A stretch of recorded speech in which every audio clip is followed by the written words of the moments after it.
말씀하실 때에 12 중에 하나인 유다가 대제사장들과 백성의 장로들에게서 파송된 큰 무리가 칼과 몽치를 가지고 그와 함께 하였더라.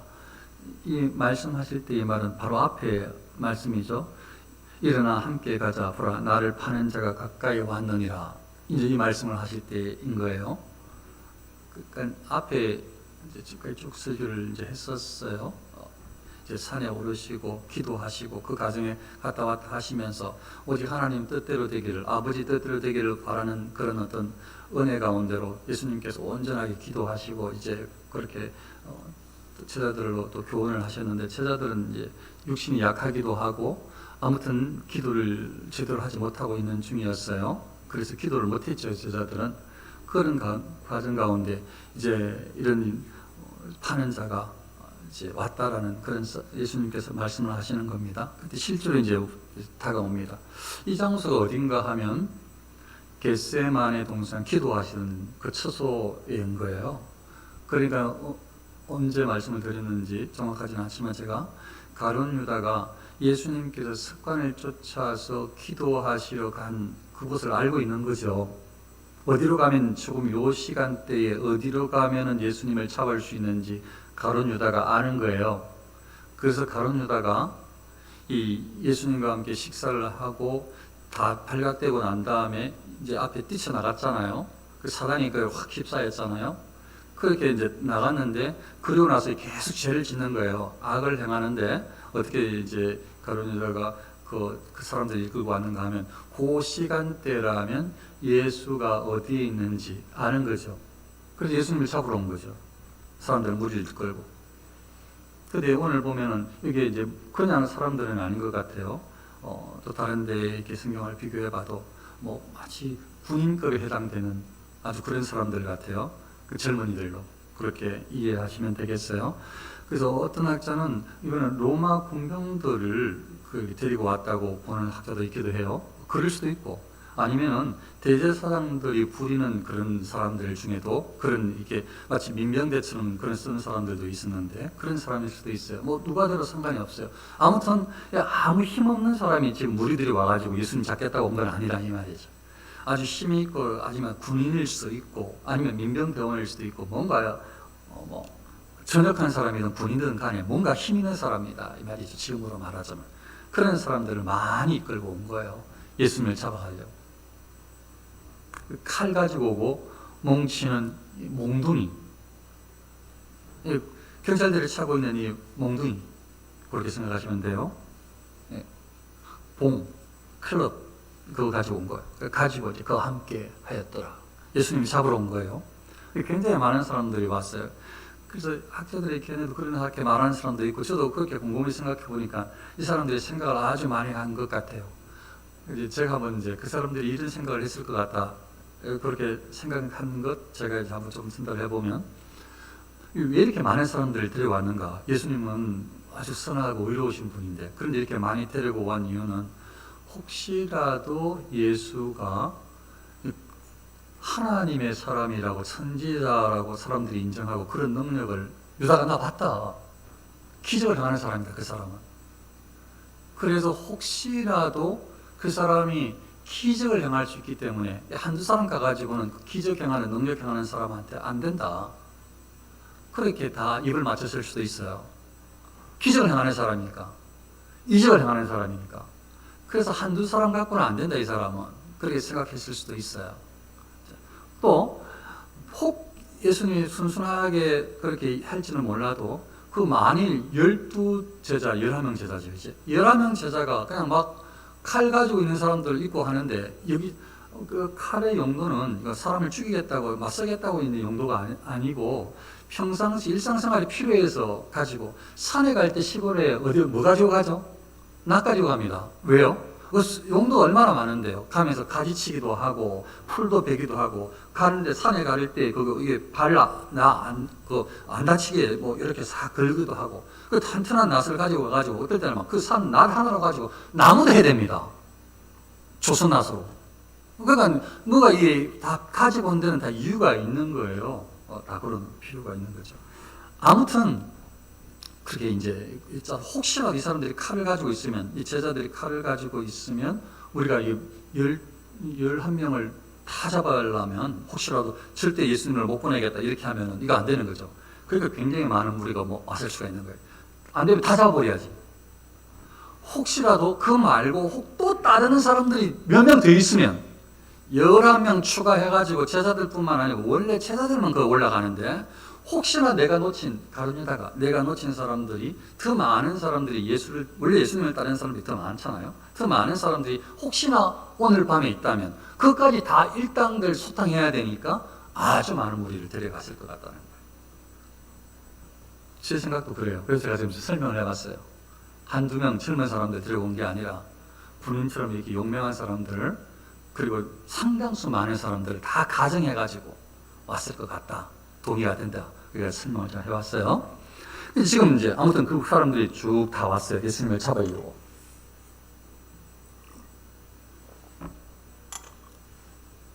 예수님을 파는 자가 그들에게 군호를 짜 입을 맞춘 거죠. 앙고를 짠 거예요. 요거 하면 이런 뜻이야. 뭐 그런 거. 노랑, 나비. 서로 노랑하면 나비 해야 돼. 그래 우리 같은 편이야? 여기 여러 형식으로 이제 짜는 거예요. 그래서 내가 이제 여기 가가지고 내가 뽀뽀를 할 거야. 내가 입을 맞추. 물론 그 당시에 기본적으로 인사하는 습관이 키스예요. 남자끼리도. 그냥 인사하는 습관이 잘 지냈어요 하면서. 그래서 이렇게 요새 영화 같은 것들을 보면 옛날 예수님 당시 보면 이렇게 반가워가지고 요렇게 하면서 이렇게 살짝 되잖아요. 그 영화들 다 예수님 당시 영화들 다 그래 해요. 지금 보면 그래요. 내가 입 맞추는 자가 그이니 그를 잡으라. 그렇게 다 짰어요. 약속을 했어요. 이제 가룟유다가 이끌고 아마 제 생각에 바짝 붙여오는 거잖아요. 조금 떨어져서 올 수가 있는 것 같아요. 조금 떨어져가지고 가룟유다 지가 먼저 와. 그런 다음에 다 보이게. 이제 입을 맞추는 사람을 잡으면 되는 거예요. 그래 이제 왔어요. 와가지고 이렇게 이야기합니다. 예수께 나와 랍비여 안녕하시옵니까 하고 입을 맞추니. 그러니까 이거 진짜로 인사할 때 안녕하세요 그 인사하는 거예요. 식사하셨습니까? 그 인사하는 거지. 평안하시죠? 예수님께 인사를 한 건 맞아요. 근데 왜 이렇게 인사를 하는가 하면 이렇게 군호를 짜서 입을 맞추는 것도 하지만 한편으로 이 예수님을 대항해서 대적하려고 할 때에 사단이 틈탔잖아요. 마귀에게 지금 잡혀 있잖아요. 그러니까 마귀에게 잡혀 있으면 어떤 것들이 착각을 하게 되는가 하면 상당히 자기를 신적으로 여길 수가 있어요. 하나님을 향해서 죄를 범해도 괜찮고 다른 사람을 짓눌러도 괜찮고 내가 들은 능력이 있는 사람이고 내가 속이려고 속이면 다른 사람들 아무도 모르게 속일 수 있다라고 착각을 신적으로 대단히 신성하게 신적으로 이렇게 대단한 사람으로 착각을 해요. 그래서 그 사람은 하나님과 관계가 없는 시간들을 계속 보내게 되는 거예요. 착각을 해서. 그러니까 마귀에게 사로잡히는 거예요. 그 마귀에게 사로잡힌 가룟유다는 어쩌면은 이제 자기는 승리한 거야. 예수님은 이제 끝났어, 저 사람은. 아무리 힘이 있고 하늘에 불이 떨어져도 다 잡을 군사들 다 데리고 왔으니까 문제가 없다고 생각을 했을 거예요. 그래서 이제 승리감에 도취되어서 이제 너는 죽었다. 내가 너를 죽인다. 그러면서 자기가 마치 승리한 것으로 생각을 해서 어떻게 보면 그 마음속에 약간의 동정심.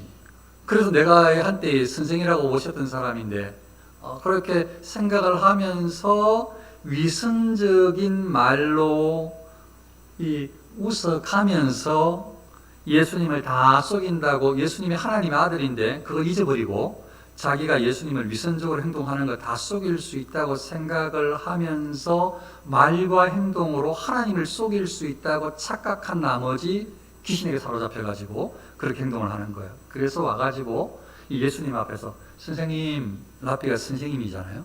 선생님 하는 거죠. 웃으면서 잡으러 와가지고 예수님 모른다고 생각하는 거예요. 착각을. 그러니까 마귀에게 사로잡히면 그렇게 돼요.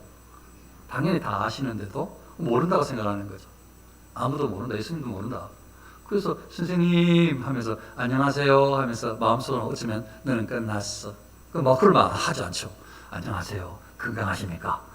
아유, 어제 아까 그럼 아니면 앞으로도 평안할 텐데 약간 염려가 되는 거죠. 앞으로도 평안하셔야 되는데 이제 당신은 끝났어라는 느낌을 가질 수도 있는 거예요. 그런 마음, 아주 이중적인 이 왜곡된 이 위선적인 태도로 말과 행동을 하고 있는 장면이에요.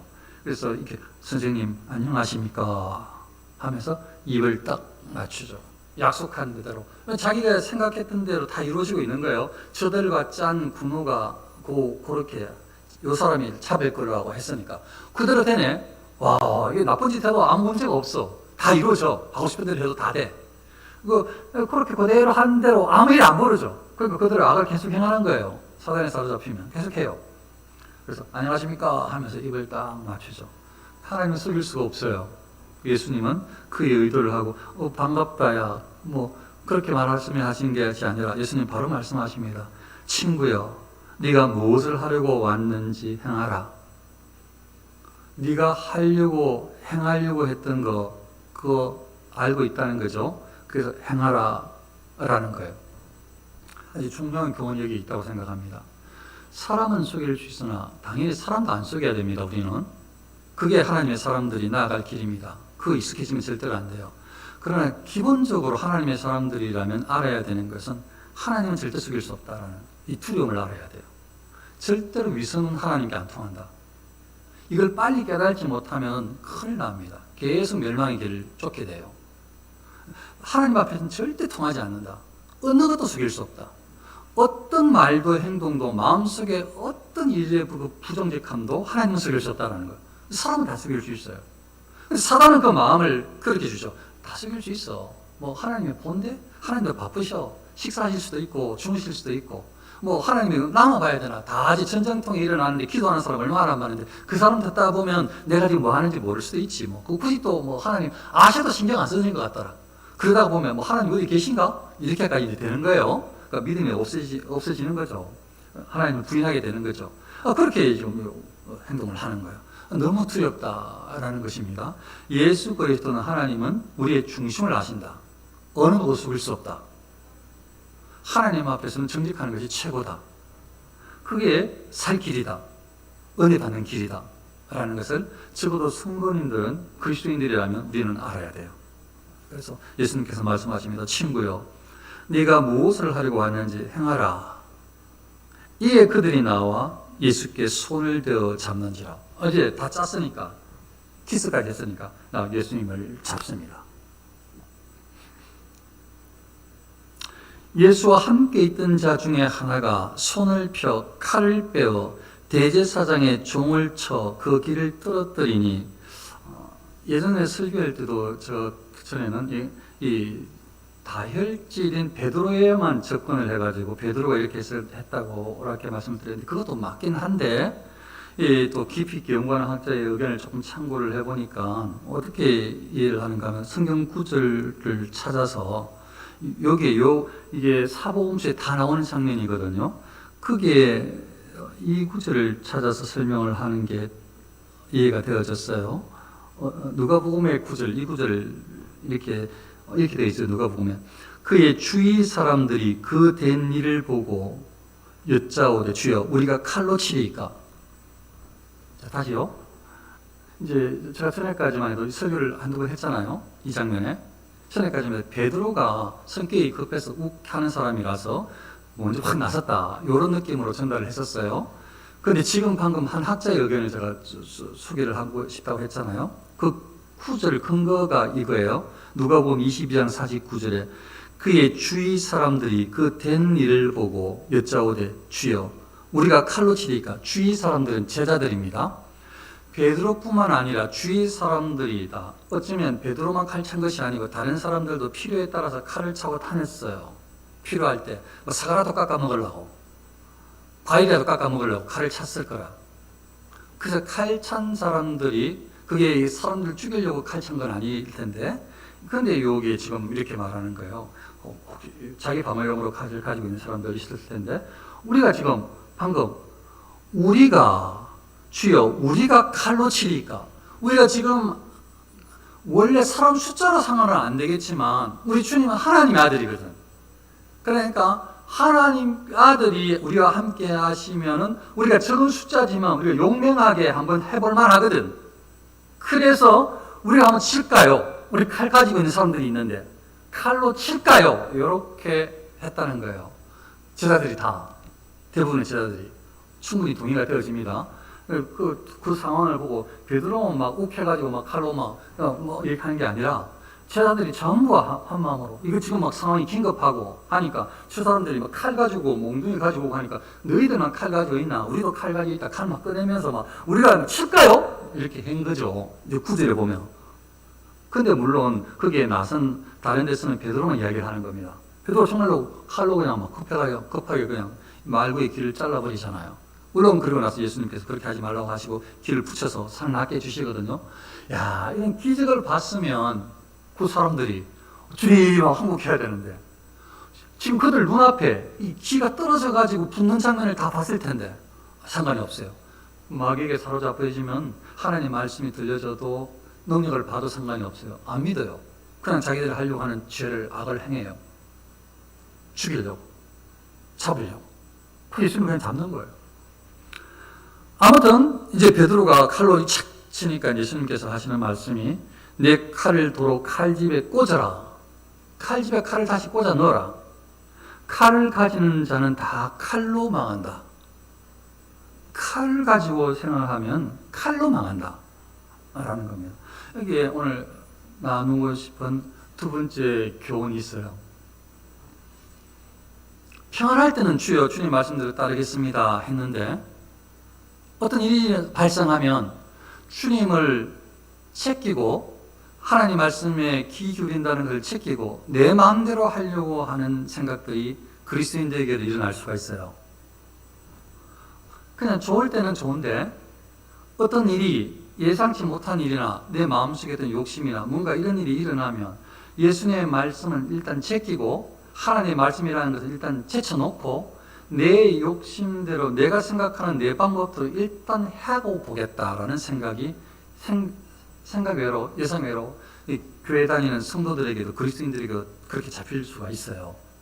그래서 지금 이 제자들은 생각에 이때는 이건 뭐 사랑의 뭐 이웃사랑 뭐 그런 문제가 아니다. 순간 이때 저들이 칼을 가지고 왔으니 칼로 대적해야지 라고 생각했을 수가 있는 거예요. 그러니까 순간 주님의 뜻이 뭔지 이게 아니라 지금 베드로는 칼이 먼저 나와버렸잖아요. 그러니까 예수님이 야단치시면서 칼을 넣으라고 하신 것 아니에요. 예수 그리스도를 구주로 고백하는 사람은 어디까지 나아가야 되는가 하면 어떤 상황에서도 위급한 상황이건 감정을 주체할 수 없는 상황이건 어떻게 할 수 모르는 상황에서 그때가 바로 하나님을 바라볼 때다라는 것을 아셔야 돼요. 이거 내가 하나님께 여쭤봐야 될 때다. 이거 그냥 내 마음대로 하면은 가룟 유다가 행했던 제자들이 행했던 모습처럼 예수님의 뜻을 전혀 반하는 행동을 한다.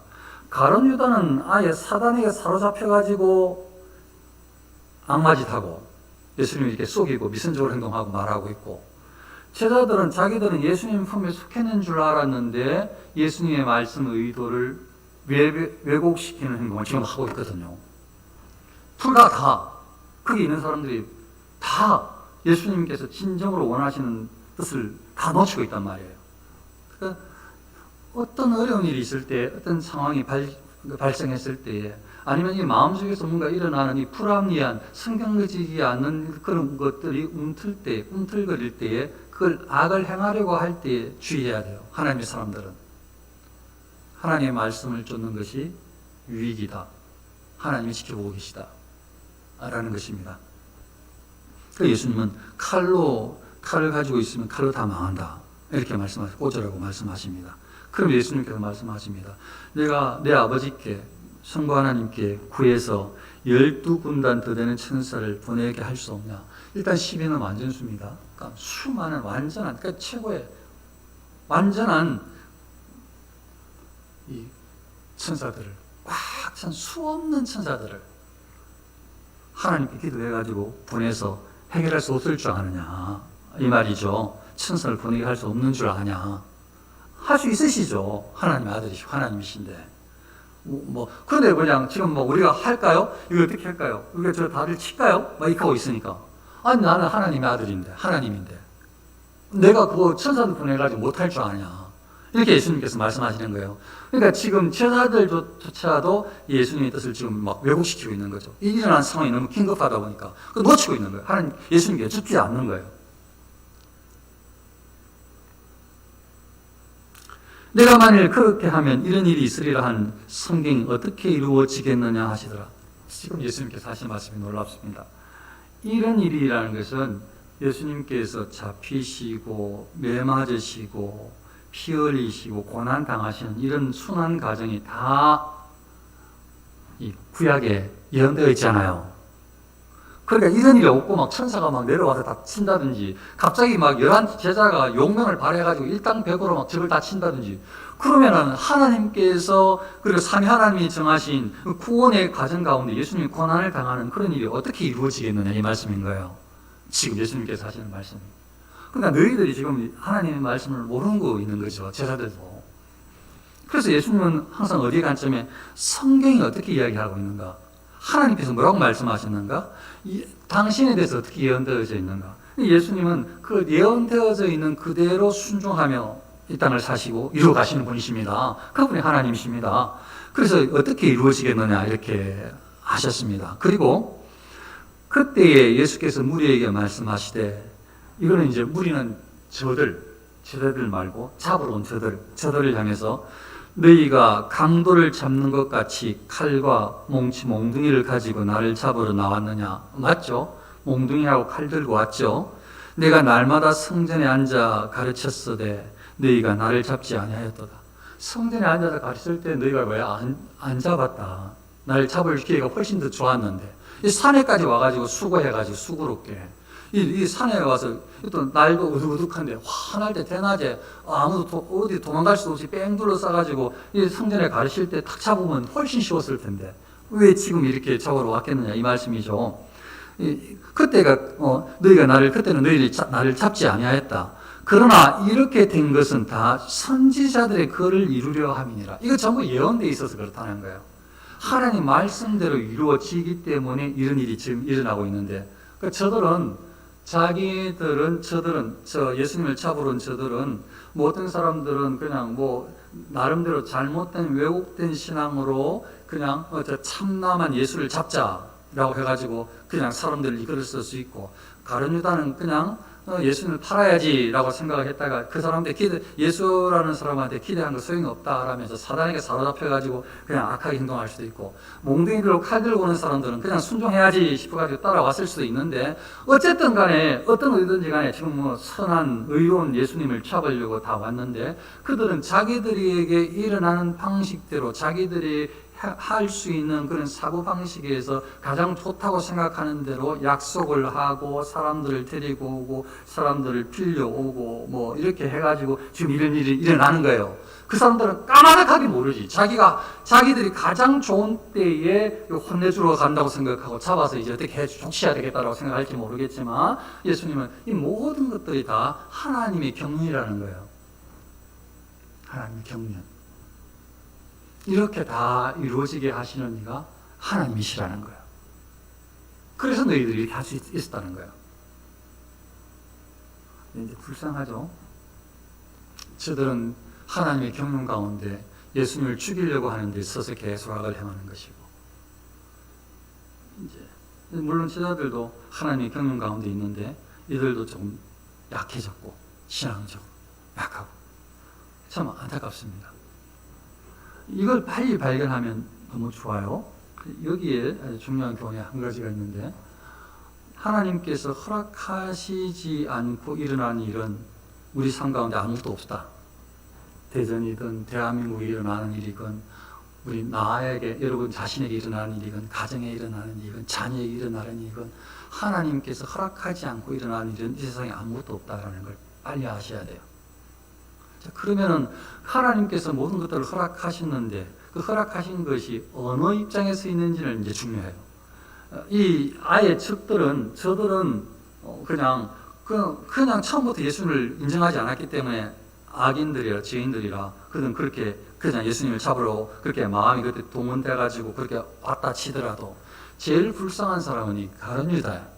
누가 제일 불쌍한가 하면 예수 그리스도의 품에 안겼다가 배반하는 사람, 예수 그리스도를 인정하는 듯 했다가 예수님을 팔아먹는 사람, 하나님을 부인하는 사람, 그 사람들이 당할 형벌은 훨씬 커요. 심판이 훨씬 커요.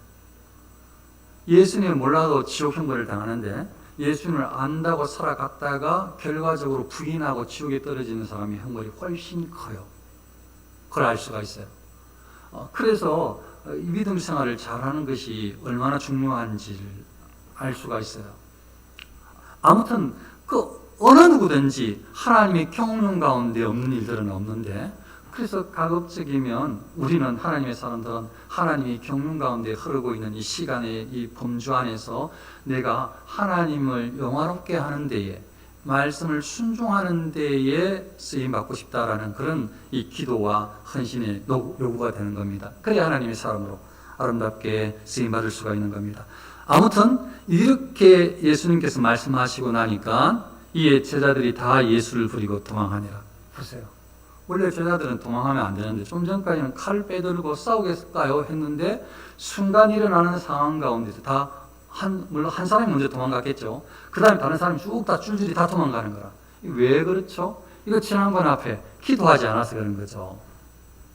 만일 누군가가 그 제자 중에 예수님께서 기도하실 때, 기도하라고 하셨을 때에 혹시나 어려운 일이 있을지 모르겠지만 하나님께서 함께 해주셔서 그 어려운 상황에서 선한 일을, 예수님께서 기뻐하실 일을 행하게 해달라고 했으면 어쩌면 이때 도망 안 갔을지도 몰라요. 그런데 기도가 없었어요. 하나님 도움을 구하지 않고 자기들의 생각대로 이 사람들도, 제자들도 행동한 거죠. 그러니까 다 뿔뿔이 다 흩어지고 도망간 거죠. 삶 가운데에 말씀 실천할 수 있는 방법은 나의 결심으로 절대로 안 됩니다. 절대로 안 됩니다. 작은 것 하나도 선을 이룰 수 없어요. 진짜로. 그런데 할 수는 있어요. 위선적으로는 다 할 수 있어요. 선한 척, 의로운 척, 순종하는 척, 사랑하는 척, 이건 다 할 수는 있어요. 그건 진짜가 아니니까, 가짜니까. 근데 이게 진짜로 하는 것은 우리 힘으로 할 수가 없어요. 진짜로 하려고 할 때, 위선이 빠지고 진짜로 할 때는 성령께서 역사해 주셔야 돼요. 왜냐하면 그 선이니까, 그 자체가. 순종하는 것, 사랑을 하는 것, 다른 사람을 위하는 것, 이거는 진짜 선이니까 순수한 마음으로 하는 거는. 그거는 성령께서 역사해 주시지 않으면 할 수가 없어요. 그래서 기도해야 돼요. 할 수 있도록 해달라고. 성령께서 역사해 주셔서 할 수 있도록 해달라고. 그래야 하나님께서 기뻐하시는 모습으로 은행 심사가 나타날 수가 있는 겁니다. 네, 오늘 말씀을 이제 마무리합니다. 우리가 하나님의 사람인데 우리에게 주어지는 일, 우리가 헤쳐가야 될 하루하루의 상황들, 예배든 모든 일상생활이 하나님 뜻 가운데 있다라는 것을 기억을 하시고, 경륜 가운데 있다라는 것을 기억하시고, 그 경륜 가운데에서 우리가